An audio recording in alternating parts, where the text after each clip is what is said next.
Bueno, vamos a ver un repaso, ¿sí?, sobre ángulos para seguir avanzando con el programa, ¿sí? Recuerden que los ángulos los podemos clasificar de manera general en ángulo nulo cuando tiene 0 grados, ángulo agudo cuando está entre 0 y 90. Por ejemplo, yo tengo este ángulo así. Este ángulo alfa es un ángulo agudo, ¿sí? Un ángulo recto sería este ángulo que lo demarcamos con un cuadradito. Ya sé que ese ángulo es un ángulo recto, ¿sí? Un ángulo obtuso cuando ya tiene más de 90, pero tiene menos de 180. Después el ángulo llano cuando tiene 180 grados y un giro cuando tenemos 360 grados. Recordar que para medir ángulos nosotros vamos a utilizar lo que se llama sistema sexagesimal, ¿sí? En el sistema sexagesimal un giro completo corresponde a una amplitud de 360 grados.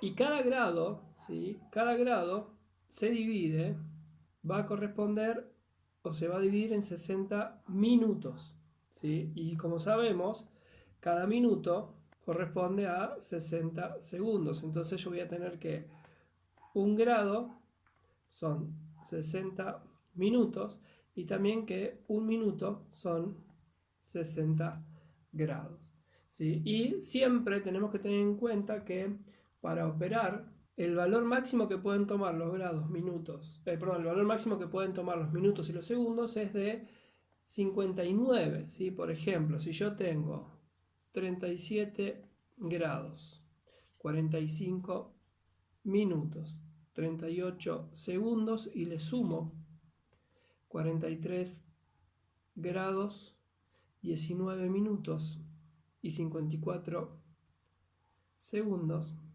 voy a tener 4 más 8, 12, pongo un 2, me llevo 1.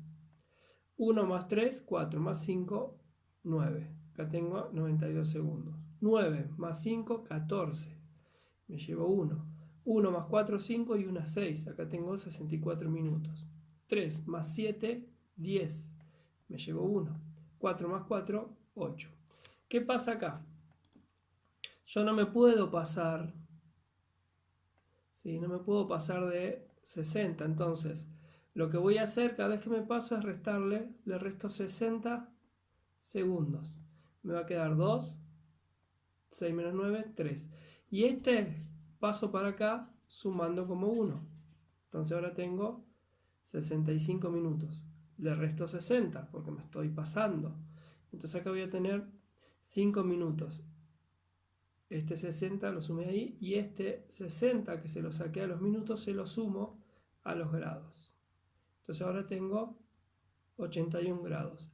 Entonces esta suma me va a dar como resultado 81 grados, 5 minutos y 32 segundos. Y ahí tengo ese resultado. Igual en el cuadernillo recuerden que tienen una guía donde he explicado todas las operaciones. Seguimos con la clasificación de ángulos, ¿sí? Tenemos ángulos complementarios y ángulos suplementarios. Dos ángulos van a ser complementarios cuando su suma, ¿sí?, el ángulo alfa más el ángulo beta, me da un ángulo recto. Es decir, me da 90 grados. Se dice que alfa y beta son complementarios. Y van a ser suplementarios si su suma me da un ángulo llano. En ese caso se dice que alfa y beta son suplementarios. Entonces complementario, la suma de los ángulos va a dar 90 y suplementario su suma va a dar 180. Después tenemos ángulos adyacentes, por ejemplo, alfa y beta, ¿sí? En este caso, el ángulo alfa y el ángulo beta son adyacentes, ¿sí? Es decir, que los ángulos adyacentes son aquellos que tienen un lado en común y los otros lados son semirrectas opuestas. ¿Qué propiedades tienen los ángulos adyacentes? Que son suplementarios. Después tenemos los ángulos opuestos por el vértice, por ejemplo el ángulo alfa y el ángulo beta. Los ángulos opuestos por el vértice son iguales. Eso es una propiedad de los ángulos opuestos por el vértice, ¿sí? La definición es, son dos ángulos, son opuestos por el vértice cuando sus lados son semirrectas opuestas. Ahí hicimos un repaso bastante rápido de lo necesario para comprender el siguiente tema.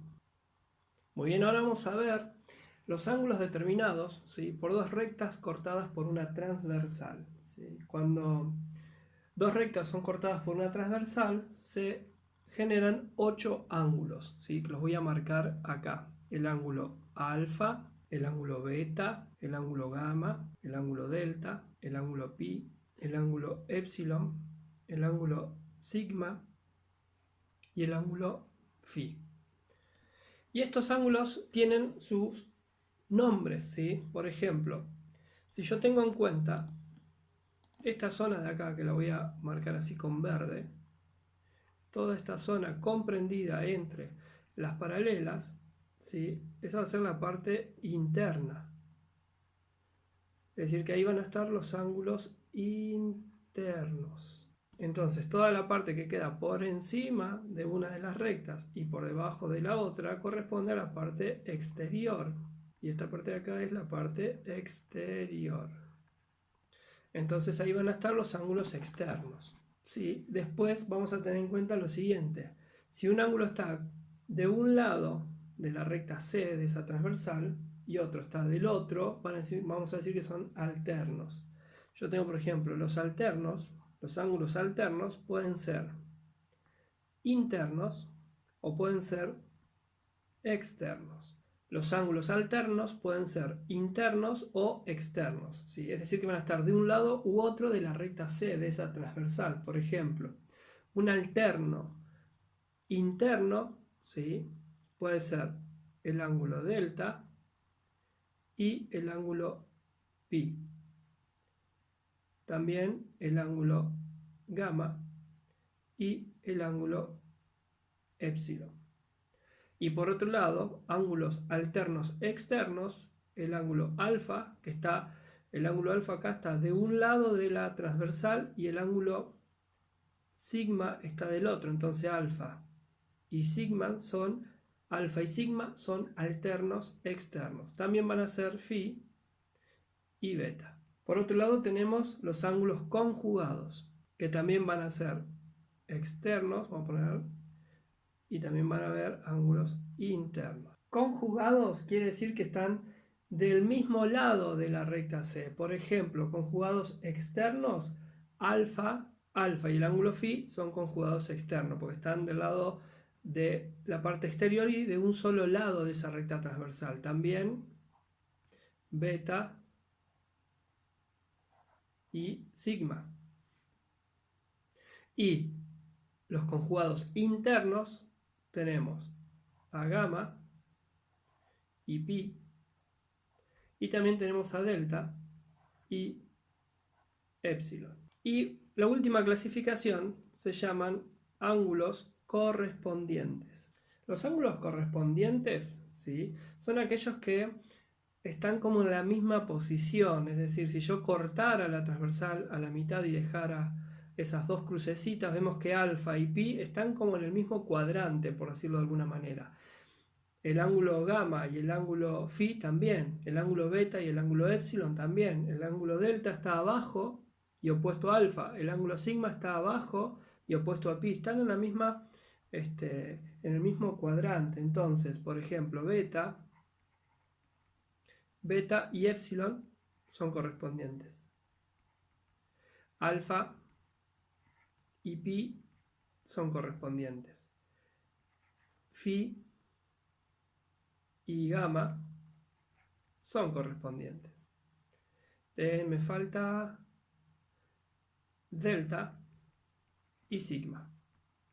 Son correspondientes, ¿sí? Esto es importante conocer los nombres. ¿Por qué? Porque ahora vamos a ver cuando las dos rectas son paralelas, porque ahí los ángulos van a tener ciertas propiedades cuando A y B sean paralelas. Bien, cuando las rectas que son cortadas por una transversal son paralelas, es decir, que en este caso M es paralela a R y la recta S es la transversal, los ángulos, ¿sí?, que se forman, esos 8 ángulos, van a cumplir o van a tener estas propiedades. Tenemos entonces que los ángulos correspondientes, ¿sí?, recuerden que los ángulos correspondientes son los que tienen como el mismo lugar relativo. Por ejemplo, el ángulo beta y el ángulo omega. Serían ángulos correspondientes. Y si son correspondientes y M y R son paralelas, entonces van a ser iguales. Es decir, que en este caso, por ejemplo, el ángulo alfa es igual al ángulo delta. El ángulo beta es igual al ángulo omega. El ángulo gamma va a ser igual al ángulo pi. El ángulo epsilon va a ser igual al ángulo rho. Y el ángulo, me está faltando, alfa, delta. Ahí estamos todos, ahí están todos, no me está faltando ninguno. Después tenemos que todos los ángulos que sean alternos, internos o externos, también van a ser iguales entre sí. ¿Sí? Por ejemplo, el ángulo alfa y el ángulo pi. Yo sé que alfa va a ser igual al ángulo pi. Y esto es fácil de comprobar. ¿Por qué? Porque alfa y gamma es fácil de ver esto. ¿Por qué? Porque alfa y gamma son opuestos por el vértice. Entonces alfa y gamma son iguales. Y gamma y pi son correspondientes. Y también son iguales. Entonces si pi es igual a gamma y gamma es igual a alfa, entonces alfa es igual a pi. Se llama propiedad transitiva. Y así tenemos todos los ángulos alternos van a ser iguales. ¿Sí? Beta va a ser igual a rho. Epsilon va a ser igual a omega. Gamma va a ser igual a delta. Y por último, los ángulos conjugados van a ser suplementarios. Por ejemplo, si yo tengo acá un ángulo conjugado epsilon y delta, son ángulos conjugados internos. Entonces yo sé que epsilon más delta va a valer 180 grados. Y esto también es fácil de ver. ¿Por qué? Porque delta y alfa son correspondientes. Acá están. Y son iguales. Entonces, alfa y epsilon son adyacentes. Y sabemos que los ángulos adyacentes suman 180. Entonces, entonces epsilon y delta van a valer 180. Lo mismo que gamma más omega van a valer 180, al igual que beta más pi, y al igual que alfa más rho. Y esas son las propiedades de los ángulos entre paralelas. Veamos algunos problemas de ejemplo. Vamos a suponer uno. Vamos a suponer que tenemos estos ángulos y acá tengo alfa, acá tengo beta. No están a escala, simplemente son figuras orientativas. Acá está gamma y acá está delta. Y a mí me dice que el ángulo beta me dice que es 6x más 3 grados y el ángulo delta me dice que es igual a 8x menos 37 grados. Y yo quiero hallar el valor de todos los ángulos de alfa, beta, gamma y delta. Bien, lo que yo sé acá es que beta y delta son opuestos por el vértice, entonces beta va a ser igual a delta. Voy a igualar las ecuaciones. 6x más 3 grados es igual a 8x menos 37 grados. Entonces, voy a pasar el 6 para el otro lado de la igualdad y el 37 para este lado. Me queda 3 grados más 37, porque está restando, pasa sumando, es igual a 8x menos 6x. ¿Por qué? Porque estaba sumando, pasa restando. 3 más 37 me da 40 grados. 8x menos 6x me da 2x. Este 2 que está multiplicando, decimos que lo pasamos dividiendo, entonces me queda que x va a ser igual a 20 grados. Y ahí hallé el valor de x, pero no resolví el problema. El problema me pide el valor de cada uno de estos ángulos.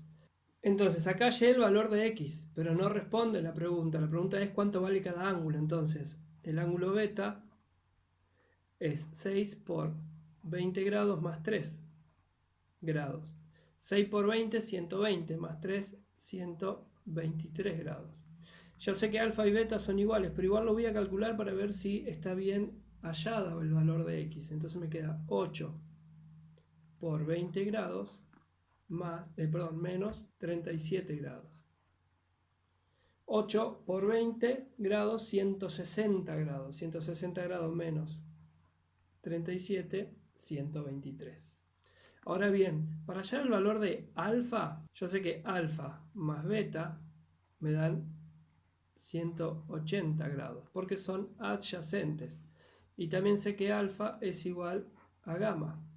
Entonces, hallando el valor de alfa, yo puedo ya saber el valor de gamma. Entonces, alfa va a ser igual a 180 grados menos beta. Entonces, 180 grados menos 123 grados. Este me quedan 7, este me quedan 10, 7, 5, 0. Es decir que alfa, que es igual a gamma, van a tener un valor de 57 grados. Y ahí resolví ese problema. Veamos ahora un problema de rectas paralelas. ¿Sí? Entonces yo sé que tengo A, B y C. Yo sé que A paralela a B y C transversal. Y me dan el ángulo de acá, de 72 grados. Yo quiero saber el ángulo D, el ángulo alfa, el ángulo beta y el ángulo delta. Bien, primero yo sé que beta vale 72 grados. ¿Por qué? Porque beta y el ángulo de 72 son correspondientes, por ser ángulos correspondientes. Segundo, yo sé que alfa es igual a delta. ¿Sí? ¿Por qué? Porque son alternos externos. También sé que alfa más 72 grados van a ser 180 porque son adyacentes. Entonces, alfa va a ser igual a 180 grados menos 72. ¿Sí? Entonces, 180 menos 72, 180 grados. Este quedan 7, este quedan 10, me queda 8, 0, 1. Es decir que alfa, el ángulo alfa va a valer 108 grados, que va a ser también el mismo valor del ángulo delta, porque son alternos externos. Bueno, hasta acá vemos hoy. Próximas clases estaremos trabajando sobre estos principios. Repasen el cuadernillo que tienen todo la base de ángulos. Toda esta primera parte, que yo fui bastante rápido, está en el cuadernillo donde ustedes pueden consultarlo y hay ejemplos para practicar sumas, restas y demás.